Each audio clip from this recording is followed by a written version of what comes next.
হেই WhatsApp guys, আসসালামু আলাইকুম। আশা করি সবাই ভালো আছেন। তো আজকে আমরা শেখ রাসেল সুইমিং পুলের উদ্দেশ্যে বের হয়েছিলাম, কিন্তু দুর্ভাগ্যবশত সেটা বন্ধ ছিল। আজকে শনিবার ছিল, তাই বন্ধ ছিল। তো তখন আমরা প্ল্যান করে পাশের সুইমিং পুল অর্থাৎ কোতোয়ালি থানার সামনে যে তিলোত্তমা সুইমিং পুলটা ছিল, তো সেখানে আমরা গিয়েছিলাম। তো এখন আমরা রয়েছি লায়ন্সের সামনে। তো এখান থেকে আমরা রিক্সা করে শেখ রাসেলের উদ্দেশ্যে বের হব। শেখ রাসেল কত টাকা নেবেন? হ্যাঁ, শেখ রাসেলের সামনে। ঠিক আছে স্যার। তো এটা হচ্ছে জাহাজ কোম্পানি। তো জাহাজ কোম্পানি থেকে শেখ রাসেল খুব একটা বেশি দূরে না। এখান থেকে আপনারা রিক্সায় চড়ে 30 টাকা ভাড়া দিয়ে শেখ রাসেল সুইমিং পুলটার সামনেই নেমে যেতে পারবেন।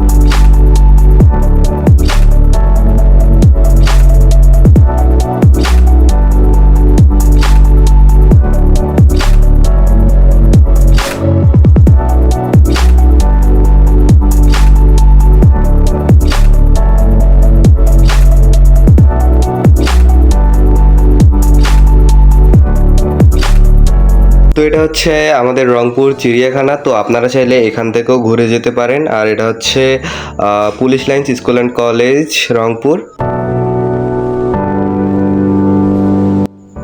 তো আপনারা একটু এগিয়ে গেলে এই মোড়টা দেখতে পাবেন। এই মোড়ের সামনে একটু গেলে শেখ রাসেল স্টেডিয়ামটা দেখতে পাবেন। তো শেখ রাসেল স্টেডিয়ামের ঠিক পিছন পাশে আপনারা এই সুইমিং পুলটি দেখতে পাবেন।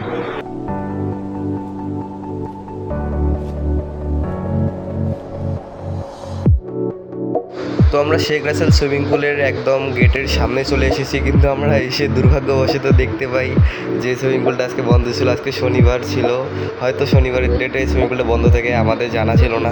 আমরা তো ভেবেই নিয়েছিলাম যে আজকে আর সুইমিং পুলে গোসল করা হবে না, আজকের দিনটা বেকার গেল। আজকে আমাদের ভাগ্যটাই খারাপ ছিল। তো গাইস হচ্ছে প্রথমে আমরা শেখ রাসেলে গেছিলাম। তো শেখ রাসেলে হচ্ছে আমাদের আজকে শনিবার, হয়তো আজকে শনিবারে বন্ধ থাকে। তো আমরা এখন কোতোয়ালি থানা মানে তিলোত্তমা সুইমিং পুলের সামনে চলে এসেছি। এখন এখানেই আমরা করবো। আমরা জানতাম না যে শেখ রাসেল সুইমিং পুলটা বন্ধ। তা আমাদের মধ্যে থেকে 3 জন ছিল, একজন ছিল অভি। তো অভি বাদ গেছে, আমরা এখন বন্ধু বেশি আমরা এখন 2 জন মিলেই আসছি। তো অলরেডি আমরা তিলোত্তমা সুইমিং পুলে এসে গেছি। তো আপনারা চাইলে এখানে খুব সহজেই আসতে পারেন। এটা হচ্ছে কোতোয়ালি থানার ঠিক অপোজিটে। এটা হচ্ছে পেয়ে যাবেন আপনারা খুব সহজেই এখানে আসতে পারবেন। তো আমি 1 বছর পর গোসল করতেছি। ক্লাস 9-এ করছিলাম, এখন ক্লাস 10-এ করতেছি। মানে 1 বছর পর। আপনারা ভাইবেন না আবার 1 বছর পর গোসল করতেছি, সুইমিং পুলে। তো আমরা ওয়াশরুম থেকে জামা কাপড় চেঞ্জ করে রেডি হলাম। তো বন্ধু আমার এখানে সব ঠিকঠাক করতেছে।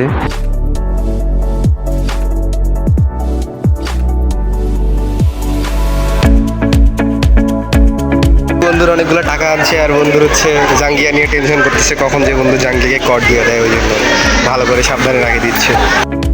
তো এখানে আমি একটু সামনে যায় সিঁড়িগুলো দিয়ে নামে সাঁতার কাটতে চাচ্ছিলাম, কিন্তু বন্ধু ওখানে আমার সাথে একটু জারমি করছিল। কারণ আমি ওখানে অনেকক্ষণ নামবো করি, নামতেই যাচ্ছিলাম না। মানে কীভাবে নামবো শুরু করবো পাচ্ছিলাম না, ওই জন্য ধাক্কা দিয়ে আমাকে ফেলাই দিছে।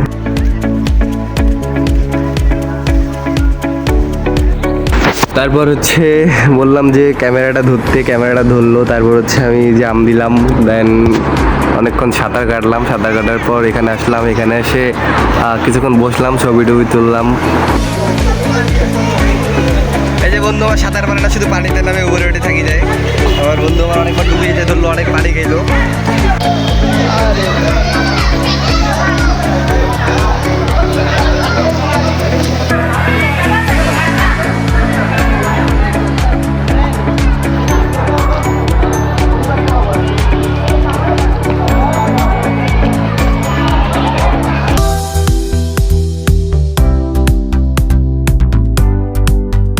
আমাদের অলরেডি সাঁতার কাটা শেষ, এখন আমাদের এখান থেকে যাওয়ার পালা। তো আপনাদের বাসা, যাদের বাসা রংপুরের আশেপাশে, আপনারা অবশ্যই এখানে এসে একবার হলেও ঘুরে যাবেন।